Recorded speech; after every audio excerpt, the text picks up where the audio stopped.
Hello again, everyone. Today I have some mostly Daniel Smith watercolor swatching with one Schminke color thrown in. Those of you that haven't seen any of these videos before, I often am on the lookout for really inexpensive watercolor tubes, and these I purchased on a resale site called Mercari. Basically a great deal for a set of tubes that seemed barely used, if at all. So this had some kind of interesting colors in it that I was looking for, and some additional colors that I just thought, hey, okay, I don't have those, I'll try it. So what we have here, well, okay, so this one I did purchase from Jackson's. This is a Schminke limited edition ice blue. And spoiler alert, I'm not the biggest fan of this color. I've already swatched it out. It's just really super light, but you'll see that when I swatch it. But I wanted to just throw it in here because it was purchased around the same time, and I got them around the same time, and I put them in the same little set, which you'll see. Okay, so for the Daniel Smith, I have this Primatech Kingman Green Turquoise Genuine, and then I have Indian Yellow, which is a color I had on my list. Burgundy Yellow Ochre, which is just basically a variant of a yellow ochre. This one is Pompeii Red. This one's Terra Orcana, and then quinacridone Sienna, which was also on my list. So these three earth colors were just kind of bonuses for me to try them out and see if I like them. And I think that a lot of these earth colors are similar to other earth colors. So you probably only need like one yellow ochre, one sort of burnt sienna type color in your palette, but this way you can see some variety in different earth colors. So I've already put these into pans and let them dry. I put these into half pans, and then I've also prepared swatch cards for these. So let's go ahead and get going. So this is a little set that I made up of all of these colors that are here. And then also, I'm going to be swatching these at a future time. These are all vintage Rembrandt pans, which I purchased off of a shop on Etsy. And I've already swatched these, and they're gorgeous. I don't... Sometimes vintage watercolors can be a little dried out or whatever, but these, except for maybe with the exception of maybe one of these, I think, which was a little weak, they're very vibrant and very beautiful. So I will swatch these in a separate video. And then these are just essentially some random pans that I had laying around to fill out this palette. I won't really go into detail as to what those are, but this top row here is what I'm going to be swatching for you today, which is all of the tubes up there, put into half pans and then dried. And pretty much all of them are dry at this point. Oh, that one's not dry because I just put some water on it. I had to really figure out which one was Pompeii Red and which one was Terra Orcana, because they were very, very similar when swatched out. One was just slightly more red, which, funny enough, I think is actually the Terra Orcana is a little bit redder when dried than the Pompeii Red. So that's why I was swatching those out a little bit before the video. But let me go ahead and zoom in a little bit on the swatch card. And I'm going to put the paints actually off to the side here, and we'll do these one by one, and then I will bring them back out at the end. I have a pot of water off to the side here, and I'm going to be using a Princeton Velvet Touch round brush to be swatching today, just because this has sort of a smaller tip than my other brush that I keep here at my desk, and I kind of like to have control with it when working in these little swatch sheets.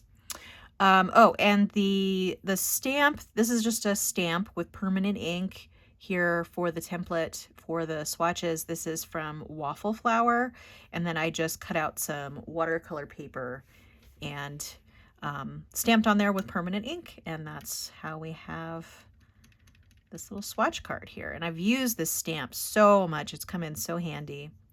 So this is that Ice Blue by Schminke. It's super, super light. Against the black stamp, you can actually see it fairly well, because it does have a white in it, which is pretty opaque. Well, it is opaque. But I'm having a hard time figuring out when I would use this because it is so light. And I had recently purchased a color that actually has the same pigments in it from oh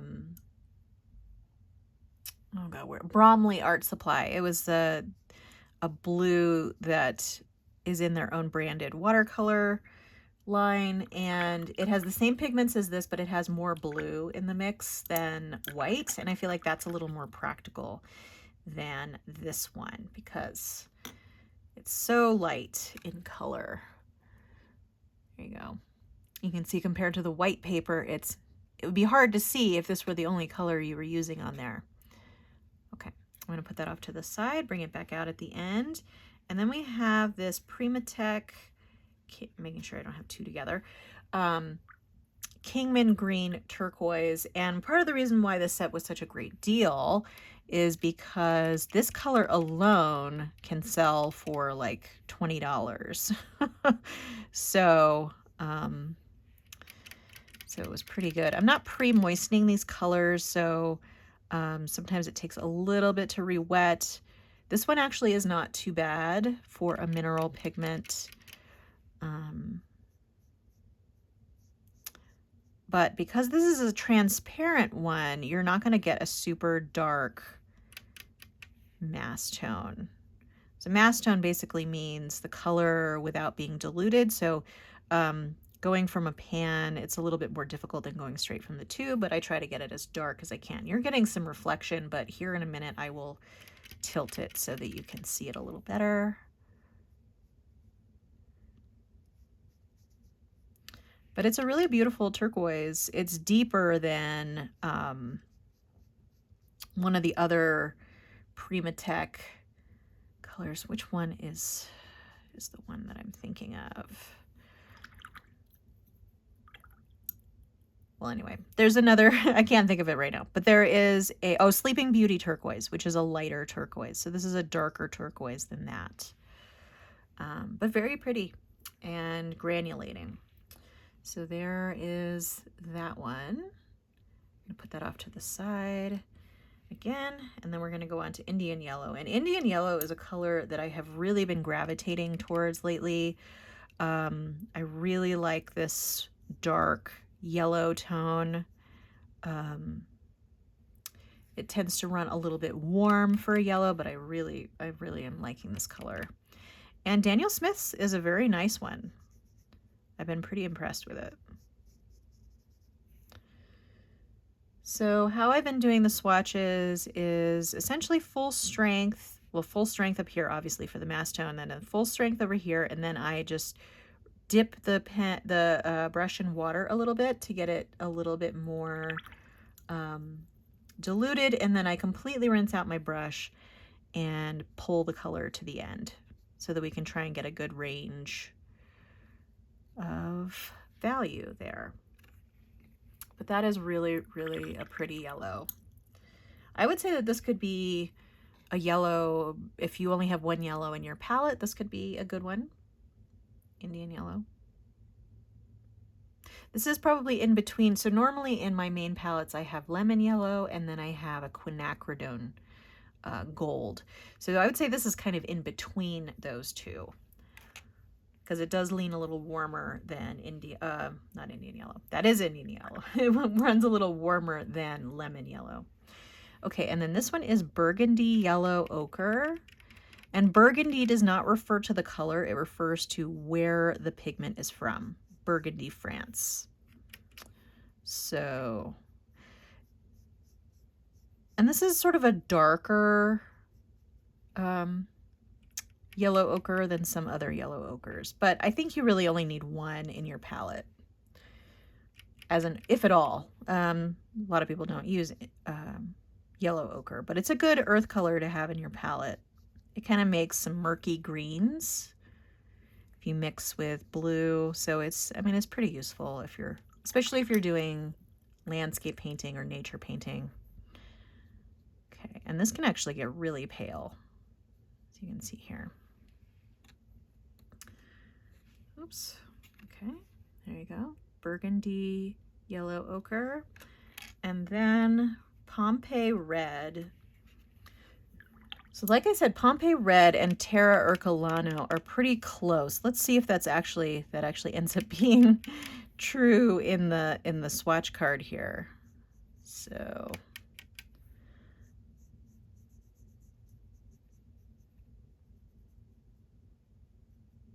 all right. It's a beautiful color.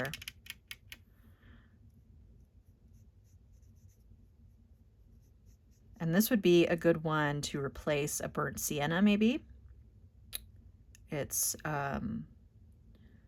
semi-transparent and granulating. So burnt sienna is not always granulating, so this might be a good, whoops, oh boy, okay, that's okay. This might be a good way to get a granulating color, but still get that burnt sienna color. It's really, really pretty. This is actually really beautiful. And I love the tone and the granulation there. Then this next one is Terra Orcana.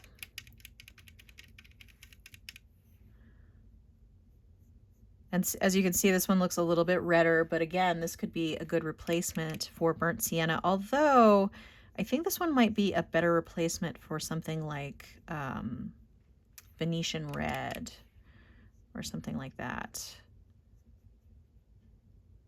It's very pretty, and it is granulating. Yeah, all of these earth tones are granulating, including that yellow ochre, that burgundy yellow ochre. This one was a little runny in the tube. It was the only one of this batch that was. This says it's semi-transparent, but I might actually say that it's transparent. It seems pretty transparent to me.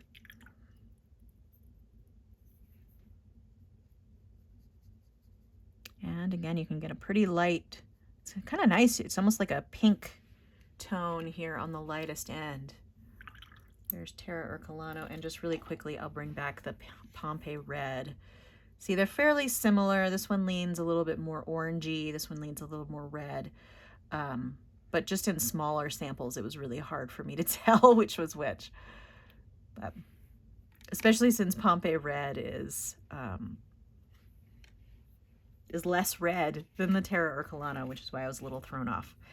Okay, so the last one here is this quinacridone sienna, and prepare for very bright. You could replace burnt sienna with this color, but it would be a very, very vibrant quin sienna. Supposedly this one is granulating. We'll see. This one is, personally, I like vibrant colors, so this is one that I would probably add to my palette. It's very, very pretty, and you get a lot of bang for your buck. You'd hardly have to use any color if you just wanted a little touch of this earthy orange here.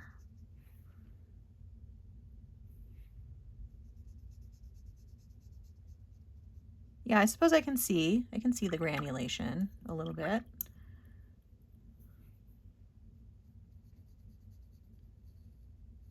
And you can get a pretty good range of value as well. All right, I'm gonna show you that one. That one's actually really, really pretty. Yeah, you can see the granulation in there. This is definitely one that I would add to my palette. Would I replace burnt sienna with it? Maybe. Maybe, although I do use burnt sienna quite a bit, especially when mixing grays. So I'll mix that with blue to make a gray, a really beautiful gray. Okay, so let me go ahead and see if I can lay all these out. I might need to zoom out a little bit. So that is quinacridone sienna, Terra Orcana, Pompeii Red, Burgundy Yellow Ochre. Yeah, let's zoom out. Ooh, oh no, behind the curtain, you're seeing all my mess. Indian Yellow, and actually let me go ahead and put these up top here, and then I'll put these last two down on the bottom. And then we have Kingman Green, Turquoise, and Ice Blue from Schmincke. Okay, so when it's dried, it looks a little bit more blue. So it's not, I mean, it's not super, super white, but I'm still trying to find a good use for that. I mean, I suppose if you were doing some paintings of the Arctic, ice blue, hence the name, might be good because, you know, you can get sort of that milky blue white quality of thick ice, but I don't know. All right, well, that's all I had for you today. Feel free to subscribe to keep track of future videos on my channel. If you enjoyed this video, give it a like. I hope to see you next time, but in the meantime, have a great day. Thanks so much. Bye.